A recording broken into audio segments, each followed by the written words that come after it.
Hello friends, PGT 2011 में एक प्रश्न आया है। The slope of the tangent to the curve x is equal to T square plus 3t minus 8, y is equal to 2t square minus 2t minus 5 at the point 2 comma minus 1 is 22/7, 6/7, -6 और none of this. आप देख सकते हैं PGT 2011 में tangent normal chapter का एक question है। इसमें आपको गिवन कर्व की टेंजेंट फाइंड की स्लोप फाइंड करनी। जो गिवन कर्व है वो आप देख सकते हैं। यहाँ पर जो गिवन कर्व है वो x equal to T square plus 3t minus 8 और y is equal to 2t square minus 2t minus 5 है। ये आपका गिवन कर्व है।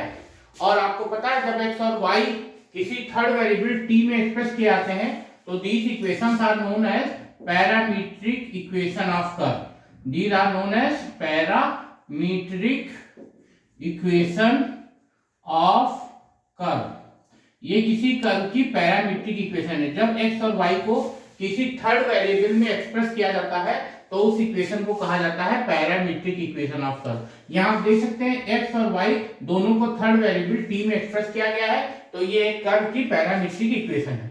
अब इस कर्व के पॉइंट 2 कामा माइनस 1 पर आपको टेंजेंट की इक्वेशन फाइंड आउट करनी, टेंजेंट की स्लोप फाइंड आउट करनी। स्लोप का टेंजेंट का मतलब हो गया स्पर्शरेखा और स्लोप का मतलब हो गया आपकी प्रवणता या ढाल। तो आपको स्लोप फाइंड आउट करना है। तो सबसे पहले जब parametric equation of curve given हो, पैरामीट्रिक इक्वेशन ऑफ कर्व को कहते हैं प्राचल समीकरण। प्राचल समीकरण। अगर पैरामीट्रिक इक्वेशन ऑफ कर्व या प्राचल समीकरण किसी कर्व की दे रखी है तो उसके टेंजेंट की स्लोप निकालने का तरीका है, पहले x को पैरामीटर t के एस्पेक्ट में डिफरेंशिएट करेंगे, फिर y को पैरामीटर t के एस्पेक्ट में डिफरेंशिएट करेंगे, फिर dy by dx फाइंड करेंगे। उसके लिए dy upon dt को dx upon dt से डिवाइड कर देंगे। तो सबसे पहले हम x को t के एस्पेक्ट में डिफरेंशिएट करते हैं तो dx upon dt क्या हो जाएगा, यहाँ पर d by dt of t square plus d by dt of 3t minus d by dt of 8। आप देख सकते हैं यहाँ पर t स्क्वायर का डिफरेंशिएशन t के एस्पेक्ट में हो जाएगा 2t। यहाँ पर 3 कांस्टेंट है तो ये डिफरेंशियल ऑपरेटर के बाहर आ जाएगा, d by dt of t हो जाएगा। और 8 कांस्टेंट है, 8 का डिफरेंशिएशन t के एस्पेक्ट में 0 हो जाएगा, यानी 2t प्लस 3 और t का t के एस्पेक्ट में डिफरेंशिएशन 1 होगा। तो ये dx अपॉन dt जो आएगा वो 2t प्लस 3 के इक्वल आएगा। अब इसी तरीके से जो आपका y की वैल्यू दी है इसको भी हम t के एस्पेक्ट में डिफरेंशिएट करके dy अपॉन dt फाइंड करेंगे। तो dy बाई dt हो जाएगा d by dt of 2t square minus d by dt of 2t minus d by dt of 5। यहाँ पर हम क्या कर रहे हैं, पहले हमने x को t के एस्पेक्ट में डिफरेंशिएट करके dx अपॉन dt फाइंड किया जो 2t प्लस 3 आया। अब y को t के एस्पेक्ट में डिफरेंशिएट करके dy अपॉन dt फाइंड करेंगे तो d by dt of 2t square minus d by dt of 2t minus d by dt of 5। अब 2 कांस्टेंट है तो डिफरेंशियल ऑपरेटर के बाहर आएगा, d by dt of t square हो जाएगा। यहाँ भी 2 कांस्टेंट है, ये भी डिफरेंशियल ऑपरेटर के बाहर आ जाएगा। और 5 क्योंकि कांस्टेंट है तो इसका डिफरेंशिएशन t के एस्पेक्ट में 0 हो जाएगा। अब आप देख सकते हैं t स्क्वायर का t के एस्पेक्ट में डिफरेंशिएशन होता है 2t और t का t के एस्पेक्ट में डिफरेंशिएशन 1 होता है। तो ये आ जाएगा 4t माइनस 2, यानी ये आ गया dy अपॉन dt। तो आप देख सकते हैं यहाँ dx अपॉन dt आपको मिला 2t प्लस 3 और dy अपॉन dt मिला 4t माइनस 2। यहाँ पर जो कर्व है, कर्व की इक्वेशन दे रखी थी पैरामीट्रिक इक्वेशन ऑफ कर्व, इसको हम प्राचल समीकरण कहते हैं। प्राचल समीकरण की जो पैरामीट्रिक इक्वेशन ऑफ कर्व अगर गिवन है और आपको टेंजेंट की स्लोप फाइंड आउट करनी है तो सबसे पहले x को t पैरामीटर के एस्पेक्ट में डिफरेंशिएट करना है, फिर y को t पैरामीटर के एस्पेक्ट में डिफरेंशिएट करना है। अब हम dy by dx फाइंड करेंगे। तो dy by dx कैसे फाइंड करते हैं, dy by dx फाइंड करने के लिए हम यहाँ पर dy by dx फाइंड करने के लिए dy अपॉन dt को आप डिवाइड करेंगे dx अपॉन dt से तो dy by dx मिलेगा। dy by dt आप देख सकते हैं यहाँ है 4t माइनस 2 और dx अपॉन dt की वैल्यू देखी है 2t प्लस 3। तो आपने देखा सबसे पहले आपने क्या किया, जो गिवन कर्व था पैरामीट्रिक इक्वेशन आपका, उसमें x को पैरामीटर t के रिस्पेक्ट में डिफरेंशिएट करके dx अपॉन dt फाइंड करा, फिर y को पैरामीटर t के रिस्पेक्ट में डिफरेंशिएट करके dy बाई dt फाइंड करा, फिर dy बाई dt को dx अपॉन dt से डिवाइड किया गया तो dy बाई dx मिल गया, जो कि है 4t - 2 अपॉन 2t + 3। अब हमको क्या करना है, सबसे पहले हम t की वैल्यू फाइंड करेंगे जिससे कि हम स्लोप ऑफ टेंजेंट फाइंड कर सकें। ये जो dy बाई dx होता है इसी को हम कहते हैं स्लोप ऑफ टेंजेंट, यानी स्लोप ऑफ टेंजेंट का मतलब स्पर्श रेखा की प्रवणता। स्लोप ऑफ टेंजेंट का मतलब स्पर्श रेखा की प्रवणता। अगर आपको स्पर्श रेखा की प्रवणता निकालनी है तो इसके लिए dy बाई dx की वैल्यू आपको फाइंड आउट करनी होगी। तो सबसे पहले हम t की वैल्यू फाइंड करेंगे। तो देखिए गिवन कर्व जो है वो x = t² + 3t - 8 है और y = 2t² - 2t - 5 है। इस गिवन कर्व के किस पॉइंट पर टेंजेंट निकालनी है, तो टेंजेंट लो एट 2, -1।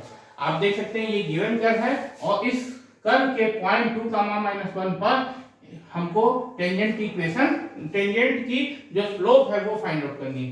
तो सबसे पहले ये x की वैल्यू है, ये y की वैल्यू है, तो जब s के प्लेस पे हम 2 रख देंगे तो 2 = हो जाएगा t² + 3t - 8। इसी तरह y के प्लेस पे माइनस रखेंगे तो -1 = होगा 2t² - 2t - 5। अब यहाँ से दो इक्वेशन बनाएंगे, इन दोनों को सॉल्व करके t की वैल्यू हम फाइंड आउट करेंगे। तो यहाँ से आप देख सकते हैं t² + 3t - 8, 2 right hand side जाएगा तो -2 = 0 हो जाएगा। यहाँ से 2t² - 2t - 5 और ये -1 राइट हैंड साइड जाएगा तो +1 हो जाएगा = 0। अब इसको लिख सकते हैं t² + 3t और -8 - 2 ये -10 हो जाएगा और इधर हो जाएगा 2t² - 2t और -4 = 0। यहाँ आप देख सकते हैं 2 से हम और इक्वेशन को जब डिवाइड करेंगे तो यहाँ से आएगा t² - t - 2 = 0। अब 10 के ऐसे फैक्टर करने हैं कि सब्ट्रैक्ट करने पर 3 आए, तो t² + 10 को हम 5 × 10 लिखते हैं तो 5t में से 2t माइनस कर देंगे, 3t आ जाएगा और माइनस का ये आपका 10 हो जाएगा। इधर से आप t कॉमन ले लेंगे तो ये t + 5 होगा और यहाँ से 2 कॉमन लेंगे तो ये भी t + 5 होगा। अब दोनों में से t + 5 को कॉमन लेंगे तो t - 2 हो जाएगा, यानी यहाँ से t + 5 को 0 लेंगे या t - 2 को 0 लेंगे। तो आप देख सकते हैं t की वैल्यू -5 आएगी या t की वैल्यू 2 के इक्वल आएगी। इसी तरीके से हम इसके फैक्टर कर लेंगे, तो 2 के ऐसे फैक्टर करेंगे सब्ट्रैक्ट करने पर 1t आए तो t² - 2t में से t ऐड कर देंगे तो माइनस का t बचेगा -2। इन दोनों में से t कॉमन लेंगे तो t - 2 आ जाएगा, इसमें से 1 कॉमन लेंगे ये t - 2 हो जाएगा, दोनों में से t - 2 कॉमन लेंगे तो t + 1 = 0 हो जाएगा। तो t - 2 = 0 होगा या t + 1 = 0 होगा। तो यहाँ से t की वैल्यू 2 आएगी या t की वैल्यू -1 आएगी। आप देख सकते हैं इन दोनों में जो कॉमन वैल्यू है t की वो t = 2 है।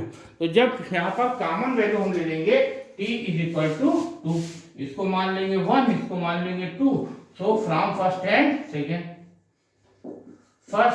एंड सेकंड से आप देख सकते हैं t की जो कॉमन वैल्यू है वो 2 है। यहाँ पर t की वैल्यू -5 और t = 2 है, यहाँ t की वैल्यू 2 और t = -1 है, तो कॉमन वैल्यू होगी t = 2। अब जब ये गिवन कर्व के पॉइंट 2, -1 पर टेंजेंट की स्लोप फाइंड आउट करनी थी तो 2, -1 के करस्पॉन्डिंग जो t की वैल्यू आएगी वो 2 हो जाएगी। जो पॉइंट आपका कर्व पे गिवन है वो 2, -1 है, तो 2, -1 के करस्पॉन्डिंग t की वैल्यू जो होगी वो 2 होगी। तो t = 2 पर हम टेंजेंट की स्लोप फाइंड आउट करेंगे।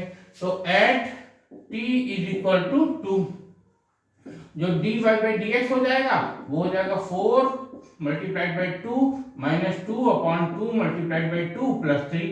4 2 जा 8 हो गया, 8 - 2, 2 2 जा 4 + 3, 8 - 2 आपका हो जाएगा 6 और 4 3 7 हो जाएगा। तो आपका जो स्लोप आएगी, slope of tangent of the given curve at point आपका गिवन है यहाँ पर 2, -1 that is at t = 2 is वो हो जाएगी 6/7। आप देख सकते हैं इस गिवन कर्व में जो कर्व की इक्वेशन थी वो पैरामीट्रिक इक्वेशन गिवन थी, यानी एक्स और वाई को एक न्यू वेरिएबल टी के रिस्पेक्ट टी के टर्म में एक्सप्रेस किया गया था। तो हमको यहाँ पर टेंजेंट की स्लोप फाइंड आउट करनी थी।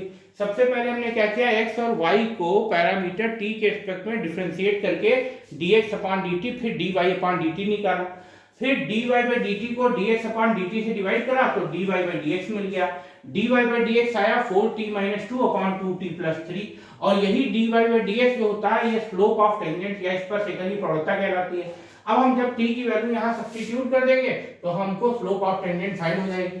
अब t की वैल्यू फाइंड आउट करने के लिए क्या किया, जो गिवन कर्व है उसके पॉइंट 2, -1 पर टेंजेंट की स्लोप फाइंड आउट करनी है। तो s के प्लेस पे यहाँ 2 सब्स्टिट्यूट कर दिया, y के प्लेस पे -1 सब्स्टिट्यूट किया, इसको सिंप्लीफाई करा, फैक्टराइज करा।